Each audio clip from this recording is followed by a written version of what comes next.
എല്ലാ കൂട്ടുകാർക്കും നല്ലൊരു ദിവസം ആശംസിച്ചുകൊണ്ട് മാമ്പഴത്തിന്റെ പുതിയ വീഡിയോയിലേക്ക് സ്വാഗതം. നമുക്ക് നേരെ ഉണ്ണിമോടെ അയ്യപ്പസ്വാമിയുടെയൊക്കെ ഇന്നത്തെ ഒരു അടിപൊളി വിശേഷത്തിലേക്ക് അങ്ങോട്ട് പോയാലോ. ഇന്നത്തെ വിശേഷത്തെ കാണിച്ചിരിക്കുന്ന പണം കാണാനെന്ന് കംപ്ലൈന്റ് കൊടുത്തു കഴിഞ്ഞപ്പോഴത്തേനും പോലീസുകാര് വേണുവിന്റെ വീട്ടിലേക്ക് വരുന്നുണ്ട്. വീട്ടിൽ വന്നതിന് ശേഷം എല്ലാരെയും വിളിച്ച് ഹാളിൽ തന്നെ നിർത്തിയിരിക്കുകയാണ്. എന്നിട്ട് പോലീസുകാരൻ ചോദിച്ചു, ഇവരിൽ ആരെങ്കിലും സംശയം ഉണ്ടോ വേണുവിന് ചോദിക്കുകയാണ്. അപ്പൊ വേണു പറഞ്ഞു, അങ്ങനെ പറഞ്ഞിട്ടുണ്ടെങ്കിൽ ഞാൻ ആരെ സംശയിക്കാനാ സാറേ, ഇവരെല്ലാം എന്റെ കൂടപ്പിറപ്പുകളാന്ന് പറയണം. അതൊന്നും പറഞ്ഞിട്ട് ഇന്നത്തെ കാലത്ത് ഒരു കാര്യമില്ല. വേണു സംശയം ഉണ്ടോ ഇല്ലയോ അത് മാത്രം പറഞ്ഞാൽ മതി എന്ന് പറയണം. പെട്ടെന്ന് വല്യമ്മാവൻ പറഞ്ഞു, അതെ നിനക്ക് ആരെങ്കിലും സംശയം ഉണ്ടാ തുറന്നു പറ വേണു, ഇനിയിപ്പൊ അത് മനസ്സിൽ വെച്ചോണ്ടിരുന്നിട്ട് കാര്യമില്ലെന്ന് പറയണോ. ഓ അപ്പൊ നിങ്ങൾക്ക് സംശയം ഉണ്ടല്ലേ, ആരെയാന്ന് ചോദിക്കുകയാണ്. വേണു അതിന് മറുപടി പറഞ്ഞില്ല. പെട്ടെന്ന് വല്യമ്മാവൻ പറഞ്ഞു, അതെ ഇവന്റെ ഒരു അനിയനുണ്ട് മഹേഷ്, അവൻ എപ്പം നോക്കിയാലും വെള്ളത്തിൽ തന്നെ ഇരിക്കുന്നത്, എപ്പോഴും വെള്ളവടിയാ. അതെ ഇപ്പോഴാണെങ്കിലും വെള്ളം അടിച്ചോണ്ടിരിക്കുന്നുണ്ട് ആ ടെറസിന്റെ മുകളിൽ നിന്ന് പറയാണ്. ഇങ്ങനെയൊക്കെ ചെയ്യണമെങ്കിൽ അവനേ ചെയ്യത്തുള്ളൂ, അവന് കുറെ കടങ്ങളൊക്കെ ഉണ്ടെന്ന് പറയണേ. ഓ അങ്ങനെയാണല്ലേ, എന്നാ ശരി അവനെ ഇങ്ങോട്ട് വിളിച്ചോണ്ട് വരാൻ പറയണം. അങ്ങനെ മഹേഷിനെ താഴേക്ക് കൂട്ടിക്കൊണ്ട് വിടുവാണ്. മഹേഷ് നല്ല ഫിറ്റായിട്ട് നിൽക്കുന്ന സമയമാണ്. ചോദിച്ചു, എടാ നീ ആ പൈസ എവിടെയാടാ വെച്ചേക്കെന്ന് ചോദിച്ചു. ഏത് പൈസ സാറേ? അല്ല ഇവിടുന്ന് മോഷ്ടിച്ച് സാറേ, ഞാനൊരു 100 വട്ടം പറഞ്ഞു ഞാൻ മോഷ്ടിച്ചിട്ടില്ലാന്ന്, ഞാൻ വെള്ളം അടിക്കും എന്നും പറഞ്ഞിട്ട് ഞാൻ മോഷ്ടിച്ചിട്ടില്ലാന്ന് പറയാം, കള്ളം പറയുന്നോടാന്ന് ചോദിക്കണം. സാറേ സത്യ സാറേ ഞാൻ പറഞ്ഞേ, ഞാൻ മോഷ്ടിച്ചിട്ടില്ല, ഞാൻ ആരുടെ ഒരു പൈസ പോലും ഇന്ന് വരെ എടുത്തിട്ടില്ല. ഞാന് മദ്യം കഴിക്കുന്നോർത്തോണ്ട് എല്ലാ കുറ്റങ്ങളും എന്റെ തലയിലേക്ക് വെച്ച് കെട്ടല്ലേ സാറേ എന്ന് പറയണം. നീ പോലീസുകാരൻ മര്യാദ പഠിപ്പിക്കാൻ വരുന്നോടാന്ന് ചോദിച്ചിട്ട് പോലീസുകാരൻ ദേഷ്യപ്പെടുകയാണ്. ഈ സമയത്ത് വേണുവിന്റെ ഒരു ബന്ധുക്കാരൻ വന്നിട്ട് പറഞ്ഞു, അതെ പണം അങ്ങോട്ട് കൊടുത്തേരെ, നീ വെറുതെ എന്തിനാ അവരെ ചൊടിപ്പിക്കുന്നേ, വെറുതെ അവരുടെ തല്ലി വാങ്ങിച്ചു വെട്ടണ്ട, നീ എവിടെ ഒളിപ്പിച്ചു വെച്ചേക്കുന്നേ, അങ്ങ് പറഞ്ഞാൽ മതി എന്ന് പറയാണ്. മഹേഷ് ആകപ്പാടെ പെട്ടുപോയി. മഹേഷ് ഒന്നും മിണ്ടായിരുന്നു കഴിഞ്ഞപ്പത്തിന് പോലീസുകാർ ഇങ്ങോട്ട് വാടാ, നിന്നെ കൊണ്ട് സത്യം പറയിപ്പിക്കാൻ പറ്റുമോ നോക്കട്ടെ എന്ന് പറഞ്ഞിട്ട് മഹേഷിനെ പിടിച്ചോണ്ട് അങ്ങോട്ട് ഇറങ്ങുവാണ്. ഈ സമയത്താണ് ബിന്ദുവിനെ കൂട്ടിക്കൊണ്ട് പാറു കല്യാണി എല്ലാരും കൂടെ അങ്ങോട്ട് വരുന്നത്. അവ ഈ സമയം മഹേഷ് വിളിച്ചു പറയുന്നുണ്ടായിരുന്നു, ഞാൻ പണം എടുത്തിട്ടില്ല, ഞാൻ പണം മോഷ്ടിച്ചിട്ടില്ല ബിന്ദു എന്നൊക്കെ. അവർക്ക് കാര്യം എന്താണെന്ന് മനസ്സിലായില്ല. അവരകത്തേക്ക് കയറി വന്നിട്ട് ചോദിച്ചു, എന്താ പറ്റിയത്, എന്തിനാ മഹേഷ് എന്നെ പോലീസ് കൊണ്ടുപോകണേന്ന് ചോദിക്കുകയാണ്. അപ്പൊ ആരും ഒന്നും മിണ്ടില്ല. പിന്നീട് വല്യമ്മാൻ പറഞ്ഞു, കല്യാണത്തിന് സൂക്ഷിച്ചിരുന്ന പണം മോഷ്ടിച്ചോണ്ട് പോയെന്ന് പറയാണ്. ഇതെല്ലാം കേട്ട് പാറുവിന് വല്ലാത്ത സങ്കടമായിപ്പോയി. ബിന്ദു പറഞ്ഞു, ഈ കാഴ്ച കാണാനാണോ പാറു നീ എന്നെ ഇങ്ങോട്ട് കൂട്ടിക്കൊണ്ടുവന്നേ, നല്ല സമയത്ത് തന്നെ നീ എന്നെ കൊണ്ടുവന്നത്. ഇത്രയും കാലം എന്ന് പറഞ്ഞിട്ടുണ്ടെങ്കിൽ കള്ളു കുടിക്കാൻ മാത്രം ഉണ്ടായിരുന്നുള്ളൂ സമാധാനിക്കാം, ഇപ്പൊ ആണ്ടെ കള്ളനും കൂടി ആയിപ്പോയി എന്ന് പറഞ്ഞുകൊണ്ട് അകത്തേക്ക് കരഞ്ഞുകൊണ്ട് കയറി പോവാണ്. പാറുവിനും വല്ലാത്തൊരു വിഷമമായിപ്പോയി. പാറുവിന് എന്ത് ചെയ്യണമെന്ന് അറിയത്തില്ലായിരുന്നു. പിന്നീട് കാണിക്കുന്ന അനു സങ്കടപ്പെട്ട് മുറിയിലിരിക്കുമായിരുന്നു. അനുവിന് എന്ത് ചെയ്യണമെന്ന് അറിയത്തില്ല. കല്യാണവും മുടങ്ങി, ഇനിയിപ്പോ കല്യാണം നടക്കും തോന്നില്ല. അത്രയും വലിയ എമൗണ്ട് അച്ഛനെ കൊണ്ട് പെട്ടെന്നൊന്നും ഇനി ഉണ്ടാക്കാണ്ട് സാധിക്കില്ല.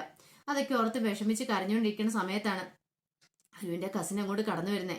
അപ്പൊ അയാൾ മുമ്പ് അനുവിനെ കല്യാണം ആലോചിച്ച, പക്ഷെ അനുവിന് ഇഷ്ടമില്ലായിരുന്നു. അവൻ ടാക്സി ഡ്രൈവർ ആന്നൊക്കെ പറഞ്ഞുകൊണ്ട് ഇഷ്ടമില്ല. ശ്രീരാജിനെ ആയിരുന്നു അനുവിന് ഇഷ്ടം. അപ്പൊ പിന്നീട് അവൻ വന്നിട്ട് ചോദിച്ചു, അല്ല അനു ഞാൻ ഒരു കാര്യം ചോദിച്ചോട്ടെ, നിനക്ക് തോന്നുന്നുണ്ടോ ചെറിയച്ഛനാണ് ഈ പൈസ എടുത്തത്, നിനക്ക് തോന്നുന്നുണ്ടോ എന്ന് ചോദിക്കുകയാണ്. അനു അതിന് മറുപടി ഒന്നും പറഞ്ഞില്ല. ഒരു കാരണവശാലും ചെറിയച്ഛൻ എടുക്കുമെന്ന് എനിക്ക് തോന്നുന്നില്ല. കാരണം ചെറിയച്ഛൻ കള്ളു കുടിക്കും എന്നും പറഞ്ഞുകൊണ്ട് പണം എടുക്കണമെന്നില്ല.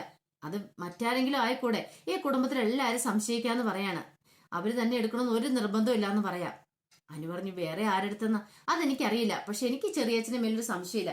അല്ലെങ്കിൽ ഞാനെന്ന് ചോദിച്ചോട്ടെ, ഈ കാര്യങ്ങളൊക്കെ നീ ശ്രീരാജനെ വിളിച്ചു പറഞ്ഞു എന്ന് ചോദിക്കണം. ഇല്ല, ശ്രീരാജനെ ഒന്ന് വിളിച്ചു പറഞ്ഞുതരാം കേട്ടോ.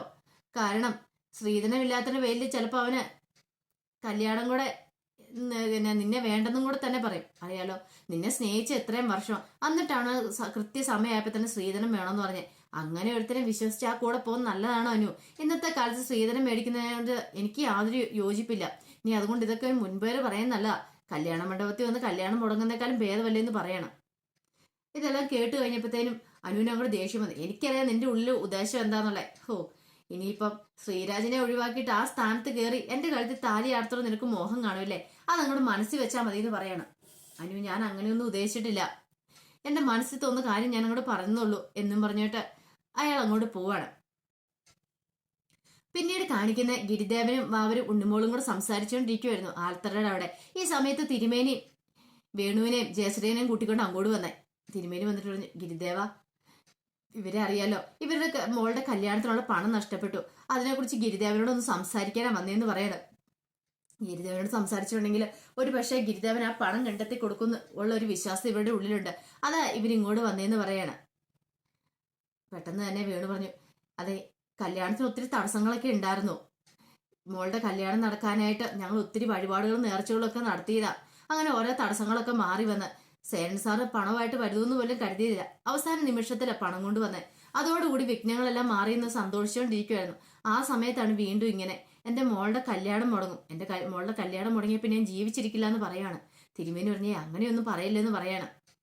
ഇതെല്ലാം കേട്ടിരുന്നു ഉണ്ണിമോള് പറഞ്ഞു, ഗിരിദേവ പറഞ്ഞു കേട്ടില്ലേ എന്തുമാത്രം വിഷമം മോളുടെ കല്യാണം മുടങ്ങിയില്, ഗിരിദേവൻ എന്തെങ്കിലും ഒന്ന് പറ എന്ന് പറയണേ. ഗിരിദേവൻ പറഞ്ഞു, അല്ല നിങ്ങളുടെ അനിയൻ ആ പണം മോഷ്ടിച്ച് നിങ്ങൾക്ക് സംശയം ഉണ്ടോന്ന് ചോദിക്കുകയാണ്. അതിപ്പം അല്ല അവിടെ വേറെ ഒത്തിരി ആൾക്കാരുണ്ടായിരുന്നല്ലോ, പിന്നെ എന്തുകൊണ്ടാണ് നിങ്ങൾ അയാളെ മാത്രം സംശയിച്ചതെന്ന് ചോദിക്കുകയാണ്. അല്ല അവനിങ്ങനെ കുടിച്ചുകൊണ്ടിരിക്കുന്നതുകൊണ്ട് ബാക്കി എല്ലാവരും പറഞ്ഞേ അവനായിരിക്കും ചിലപ്പോൾ മോഷ്ടിച്ചെന്ന് പറഞ്ഞേ.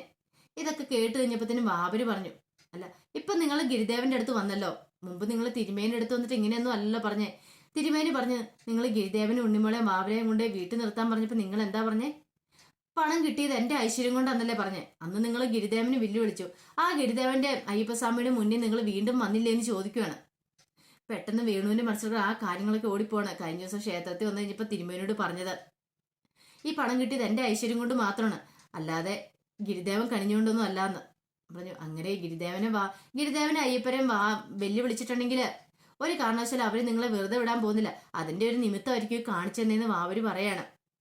പെട്ടെന്ന് വേണു പറഞ്ഞു, എനിക്കൊരു അബദ്ധം പറ്റിപ്പോയതാ, ഇനി ഞാൻ അങ്ങനെ ചെയ്യില്ല, എന്റെ ഈ അഹങ്കാരമായിരുന്നത്. പണം കിട്ടിക്കഴിഞ്ഞപ്പോ എല്ലാം ശരിയായല്ലോ എന്ന് ഞാൻ വിശ്വസിച്ചു, ഇനിയിപ്പോ കല്യാണം നടക്കുമെന്ന് ഓർത്തു. പക്ഷെ ഇങ്ങനെ ഒരു സംഭവം ഉണ്ടാകും ഒരിക്കൽ പോലും ഞാൻ വിചാരിച്ചില്ലെന്ന് പറയാണ്. എങ്ങനെയെങ്കിലും ഗിരിദേവനെ സഹായിക്കണം എന്ന് പറയാം. അപ്പൊ തിരുമേനിയും പറഞ്ഞു, ഗിരിദേവ അവരെ സഹായിക്കുക, ഒരു കുട്ടിയുടെ കല്യാണമല്ലേ, ഒരു പെൺകുട്ടിയുടെ ജീവിതത്തിന് വേണ്ടിയിട്ടല്ലേ എന്ന് ചോദിക്കുക. പെട്ടെന്ന് ഗിരിദേവൻ പറഞ്ഞ് കല്യാണം നടക്കൂന്ന് പറയണ. അവളുടെ കഴുത്തില് താലി വീഴൂന്ന് പറയാ, അനുവിന്റെ കഴുത്തില്. പക്ഷെ ആരാ എന്താണെന്നും ഗിരിദേവൻ പറഞ്ഞില്ല. ഇത് കേട്ട് കഴിഞ്ഞപ്പോ അവർക്ക് സന്തോഷമായി. അവര് ഗിരിദേവനോട് പറഞ്ഞു ഒത്തിരി സന്തോഷമാണെന്ന് പറഞ്ഞുകൊണ്ട് അങ്ങോട്ട് പോവാണ്. പിന്നീട് കാണിക്കുന്ന പറഞ്ഞിട്ടുണ്ടെങ്കിൽ വേണുവിന്റെ വീട്ടില് ഇൻകം ടാക്സ് വരുവാണ്. കാരണം 1 കോടി രൂപ വീട്ടിൽ നിന്ന് മോഷണം പോയേക്കുന്നേ. അപ്പൊ ആ 1 കോടി രൂപ എങ്ങനെയാ വീട്ടിൽ വന്നു, അതിന്റെ സോഴ്സ് ഒക്കെ അറിയണമല്ലോ. അതിനു വേണ്ടി വന്നേക്കുക. അപ്പൊ കുടുംബത്തിലുള്ള എല്ലാരും വിളിച്ചു നിർത്തിയേക്കുക. അപ്പൊ എല്ലാരും ചുറ്റും നിൽക്കുന്ന സമയത്ത് അയാൾക്കാണ് മലയാളമോട്ട് അറിയത്തില്ല താനും. അയാളാണ് ഇംഗ്ലീഷിൽ കാര്യങ്ങളൊക്കെ ചോദിക്കുക. ഇത്രയും പണം നിങ്ങൾക്ക് എവിടുന്ന് കിട്ടി, ഇതിന്റെ സോഴ്സ് എവിടെയാ, അത് എത്രയും പെട്ടെന്ന് അറിയണം, ഇല്ലെങ്കിൽ എല്ലാം ജയിലിൽ പോയി കിടക്കും എന്നൊക്കെ പറയാം. ഇതെല്ലാം കേട്ടുകഴിഞ്ഞപ്പോ അവർക്ക് കാര്യങ്ങളൊന്നും അധികം ഒന്നും മനസ്സിലായില്ല. ഇൻകം ടാക്സ് എന്നുള്ളതാണ്, പണത്തിന്റെ സോഴ്സ് എവിടെ നിന്നാന്നൊക്കെ ചോദിച്ചാൽ അതൊക്കെ മനസ്സിലായി. പക്ഷേ എങ്കിൽ ഇതിനെ തിരിച്ചു മറുപടി പറയാനായിട്ട് അറിയത്തില്ല, ഇങ്ങനെ നിൽക്കുവാണ്. ആ സമയത്ത് ചന്തുവിന്റെ അമ്മ പറഞ്ഞു, അല്ല നിനക്ക് കുറച്ച് ഇംഗ്ലീഷും കാര്യങ്ങളൊക്കെ അറിയാവുന്നല്ലേ, നീ ഇംഗ്ലീഷ് മീഡിയത്തിൽ പഠിക്കുന്നതല്ലേ, അവരോട് മറുപടി പറ ചന്തു എന്ന് പറയണേ. അതെങ്ങനെ പറയാനാ, വന്നപ്പോ തന്നെ അവര് പേടിപ്പിച്ച് കഴിഞ്ഞില്ലേ, എനിക്കാണ് ഒന്നും അങ്ങോട്ട് കിട്ടുന്നില്ല എന്നും പറയാണ്.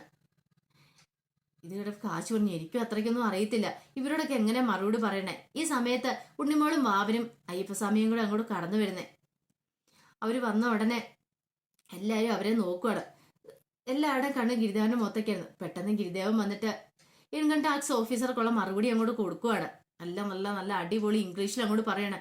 ഇത് കേട്ട് ഞെട്ടിത്തരിച്ചിരിക്കുവാണ് ചന്തുവും ബാക്കി എല്ലാവരും. അവരൊരിക്കലും പ്രതീക്ഷിച്ചില്ല ഇത്രയ്ക്ക് ഇംഗ്ലീഷ് അറിയാവുന്നുള്ള കാര്യം. നല്ല ഫ്ലുവന്റ് ആയിട്ട് നല്ല ഇംഗ്ലീഷുകാർ സംസാരിക്കുന്ന പോലെ തന്നെയാ അയ്യപ്പസ്വാമി സംസാരിക്കുന്നതെന്ന് പറഞ്ഞിട്ടുണ്ടെങ്കിൽ. അങ്ങനെ ഇൻകം ടാക്സ് ഓഫീസർ കാര്യങ്ങളൊക്കെ പറഞ്ഞ് ബോധ്യപ്പെടുത്തി കൊടുക്കുവാണ്. പിന്നീട് ബാബർ അവർ പറയുന്ന കാര്യങ്ങളൊക്കെ മലയാളത്തിൽ തർജ്ജമ ചെയ്ത് ഇവരെ പറഞ്ഞ് മനസ്സിലാക്കുന്നുണ്ട്. ഇപ്പൊ ഇത്രയും രൂപ നമുക്ക് കൈ വെച്ചുകൊണ്ടിരിക്കാനുള്ള ഇതില്ല, 2 ലക്ഷം രൂപ വരെ ഒരേ സമയം എടുക്കാൻ പറ്റത്തുള്ളൂ. ഇത് കൂടുതലാണെങ്കിൽ അതിന്റെ സോഴ്സ് കാണിക്കുന്നത് എവിടുന്ന് കിട്ടി, എങ്ങനെ കിട്ടിയെന്നൊക്കെ, അല്ലെങ്കിൽ 137% ടാക്സ് അടയ്ക്കേണ്ട വരും എന്നൊക്കെ പറയാണ്.